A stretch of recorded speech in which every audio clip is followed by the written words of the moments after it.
You know how life has those ups and downs? I was just listening to a song. I am my mother's savage daughter is one of the lyrics from the song. I couldn't quite catch who the person making the music was, but oh my goodness, what a song and what wonderful lyrics.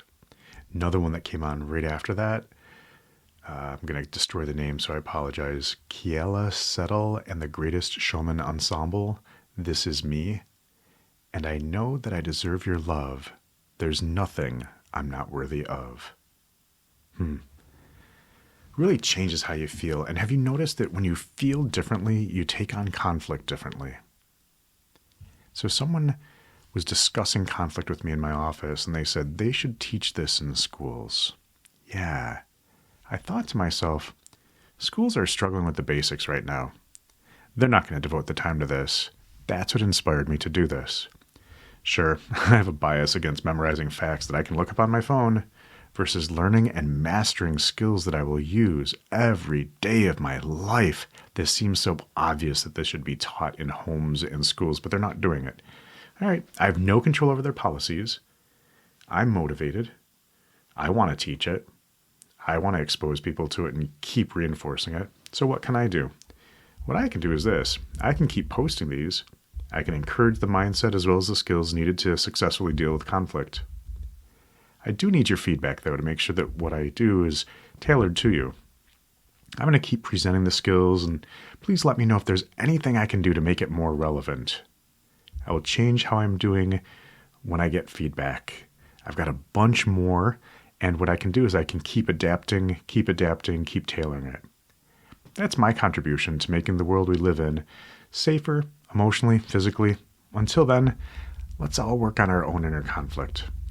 Let's work on putting ourselves in the right frame of mind to do healthy conflict. Let's teach skills for effective resolution of conflict, and let's keep practicing those. My conflict snack for the day is this.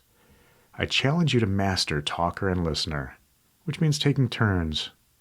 Listen to understand rather than respond. Listen without judging or correcting or interrupting. Listening without assuming that the person's motivation is bad. Listen in a way that you can hear the emotions more loudly than the details of the story.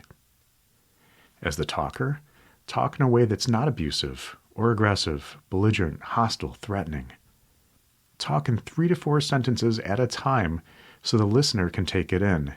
So again, when there's emotion, it's harder to listen. When there's conflict, keep it short and sweet, up to 4 sentences. Keep it short and sweet, check for understanding, then add a little bit more. Check for understanding after 4 more sentences. When you do this for a total of about 15 minutes, you take a break, regardless. If you can't get your point across in 15 minutes, there's something going wrong. Do you know what your point is? I'm not saying to solve it in 15 minutes, but get to the end of clarifying within 15 minutes. Otherwise, what's probably happening is you're trying to give too much or you're trying to do too much in that 15 minutes. One issue at a time, one idea. What do you want their takeaway to be? Excellent. Let's master those 2 skills, talker and listener, and feel confident that whatever comes our way, we're going to be able to get through it together. Excellent. And then give me more feedback. What skills would you like to learn?